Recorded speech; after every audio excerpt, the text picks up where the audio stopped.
a zoo, direct to you. That's my wonderful town.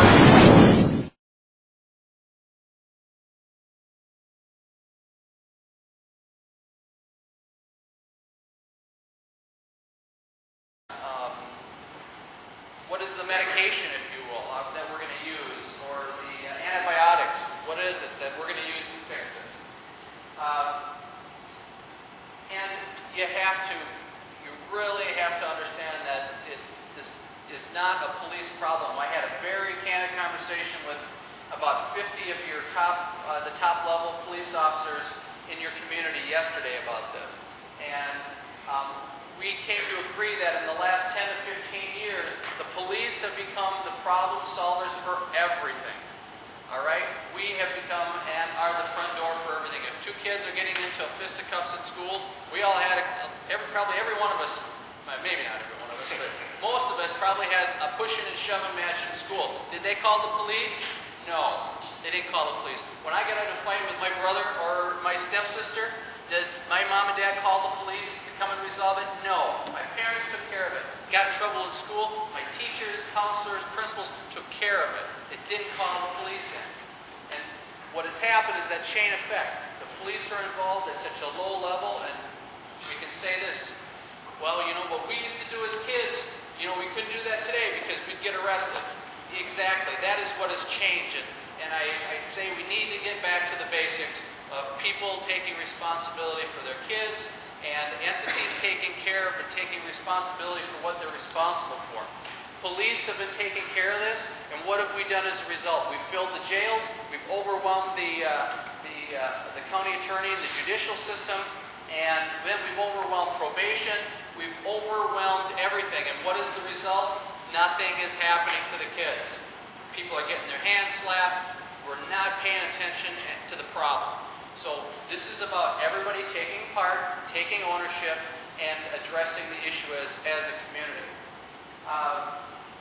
So we want to make sure that that's clear. We want a broad and diverse steering committee.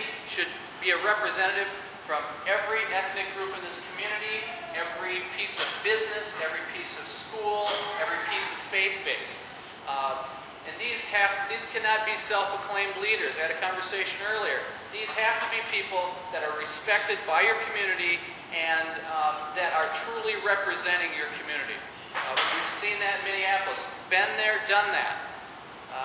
Folks that are talking about their community, the community has no respect for them, and they have no clue what's going on in their neighborhood. We engaged youth and residents, drew on lessons, best practices, and we brought in some of the experts on youth violence and youth psychologists, understanding the development of the youth's brain, why we're seeing things that we see. So this isn't just thrown together. You need to bring in the experts. Here are the 4 goals, and this is the blueprint, if you will, the framework that we are pushing nationally. And I believe in it, and I think these 4 goals mean something different to everybody here because of what you can do when it comes to these goals. But I'll talk about the first one, intervening at the first sign of at-risk behavior. In meeting with the police yesterday, I asked them, I go, where do you believe what is the first point where we should be identifying at-risk behavior? And first person raised their hand and said, well, in the home. Mom and dad should be dealing with it when they're noticing that Junior here is acting up. They should be taking corrective action. I said, all right, well, we're beyond that because these kids are now out in the community. What's next? Well, the schools. Schools, definitely, if they're not number 1, they should be number 2. And I said, how many elementary schools do you have? And we talked about it, and I said, there's not a teacher in the school district that couldn't walk through their classroom, probably even a kindergarten class, I hate to say it, and to say, that young child is at risk, that young child is at risk, that young child is at risk. But what are they doing about it? And it's not to push this on the schools, but this is where I'm sure it is very much up front, and the folks know what's coming. It's that when I was in DARE, it's like 4th and 5th graders getting in fights, throwing chairs, assaulting teachers. We're going to have a problem in a few years. All right? Here we have kindergartners. seeing behavior in the classrooms.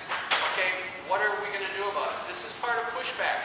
This is saying, schools, you've got to help us here. We're here to help you, schools, but somebody needs to help us. We need to get the parents involved. How many parents are coming to your, I probably could ask the school folks, how many parents are actually coming to their school teacher conferences? I can tell you in Minneapolis, not very many. How many come to their school programs? Not very many. Parents, how many parents in here today? All right. Grandparents.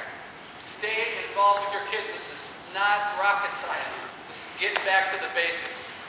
Getting back to the basics. Intervening at first sign of risk. I'll show you what we've done.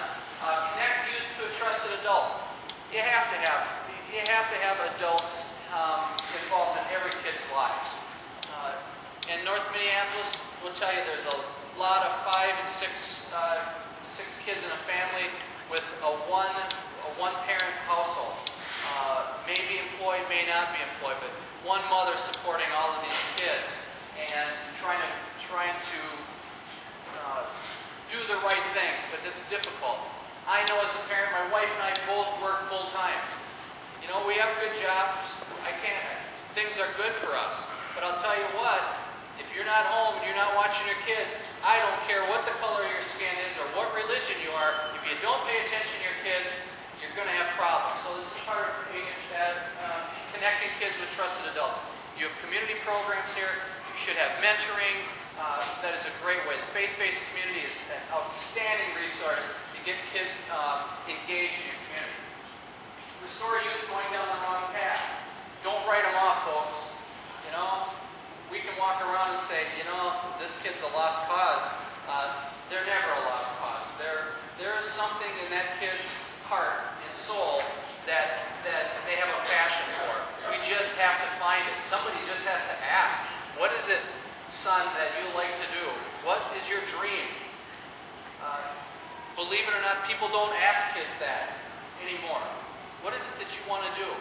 And take that person and help make that happen for them. I have a police officer, one of my school resource officers. Father was in prison most of his life, assaulted his mother, pretty brutal situation. And he's now one of my school resource officers, African American. And the mayor asked him at a meeting a couple of weeks ago, and he says, what is it that turned you around? Because statistics show that you didn't have a chance, that you were going to be in the same place your father was. And he said, I had a police officer and a friend in my neighborhood, a trusted adult, that took me under their wing and was my friend and helped me when I asked questions about sex and about crime and about my future, and had that conversation. He's a police officer today. All right, so here's a kid that had no chance, and there are a lot of those kids, and it may appear that that's the case. And not all kids are bad. All right, we're talking about really a small percentage of 10 or 20%, fairly broad range, but those are the folks we need to pay attention to. So, and then unlearning the culture of violence.